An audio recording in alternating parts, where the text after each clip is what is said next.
I know this is your show, but you said I was your co-host. So can I ask you a question out of Of curiosity? course. Yeah, sure. What is it that you're seeing more and more of in terms of what you're treating as a therapist? Are you seeing an increase in anxiety in young people, and what would you attribute that to? That's a great question, and I actually have an answer. And for anyone listening, we didn't prepare this, okay? But I actually do have an answer off the cuff. For people who don't know, I treat a lot of anxiety, sort of spectrum disorders, and some depression and some trauma as well.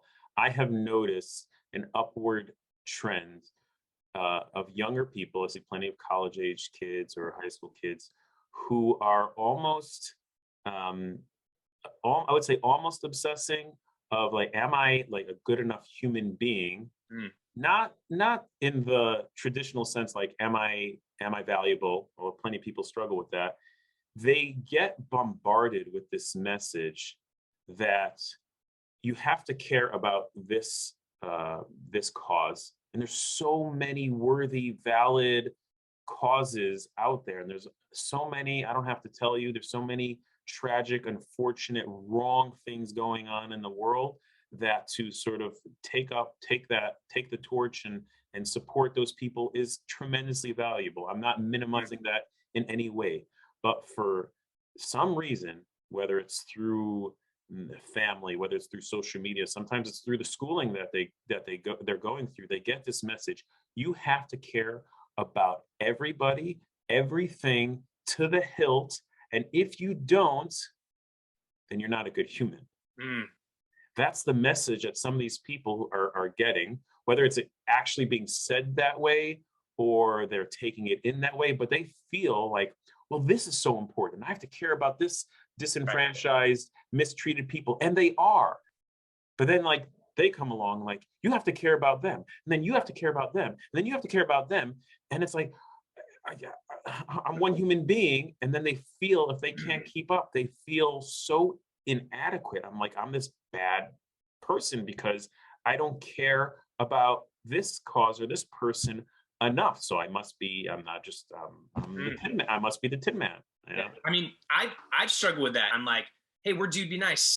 Shouldn't we care about, you know, all these things? So what do you tell people that are struggling with their adequacy, when they're trying to be like really um empathetic towards all these causes? What do you tell them? Okay, then that's also a great question. So I work, and don't get me wrong, I have to work in this myself too.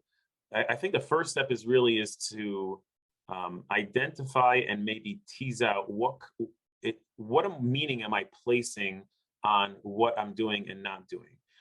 So if I'm conflating that, well, if I don't dedicate all my resources and all my brain space and all of my compassion for this cause, then if I'm conflating that to me that, like, I don't care about them, then I'm going to feel like the piece of you know what, Right. right? But if I can reframe that, that doesn't mean, and we Mm, live in a very polarized, unfortunately, polarized, all or nothing, black and white type of world where either you're with me, you're against me, you're the friend or you're the enemy. There's nothing in between, which is really unfortunate because that's not the right. real world. Right. And so if we could work on reframing, I could care about something. So let's just take something out of the hat. Let's say there's um, people in a third world country who don't have access to clean water. Now, I'm a human being, and I have a heart, and I have compassion, and I care. And if I was talking to someone about that, I would feel it in my heart. Now, if I wouldn't go ahead and take out my savings and hop on a plane and pay for shipments of water and go there and bring water and help them get access to water, does that mean that I don't care about them? Mm. And a lot of people struggle to separate. I could care about something and also recognize my limitations on what I could do. Contribute. Yeah. And that could be hard, that could be difficult work to do, because if I'm equating that, well, if I care, then that means that I dedicate myself to that, and Yeah. recognizing I'm doing the best that I could do right now, and right now it's this, and then right now it's this, and then right now it's this. If we working in this all or nothing, it's like walking on a tightrope. So as long as we're on the tightrope, everything's awesome. But the second we're Yeah. off the tightrope, splat. Yeah, that's interesting that you shared that, that you're seeing that. I definitely sense that there is this message that is being shouted towards people, and it's hard to understand as an adult, and it's even more hard to understand when you're a kid. And the message is, if you don't focus or care about the thing that I care about, then you're not a good person, right? And I think that that's a scary place to be, because you're right. We are just one person, and we only have so much bandwidth, and we're also all given um God-given talents and passions, right? And so, I've had to come to grips with, I can't be everything for everyone. Dude Be Nice can't be everything for everyone.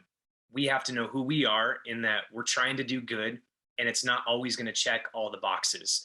And I think just accepting that and being okay with it, and knowing whose opinions matter most around you, has really helped me. But it's hard even as an adult. I'm going to be 40 soon, and I still am always questioning, are we doing enough for this cause? Are we showing enough solidarity for this marginalized community? And it's impossible to be everything to everyone and every cause, is what I've learned. And I think this is a good clip that we'll have to, I'm going to have to take and share with our followers, because yeah, I know a lot of the young people that follow us are probably struggling with the same thing.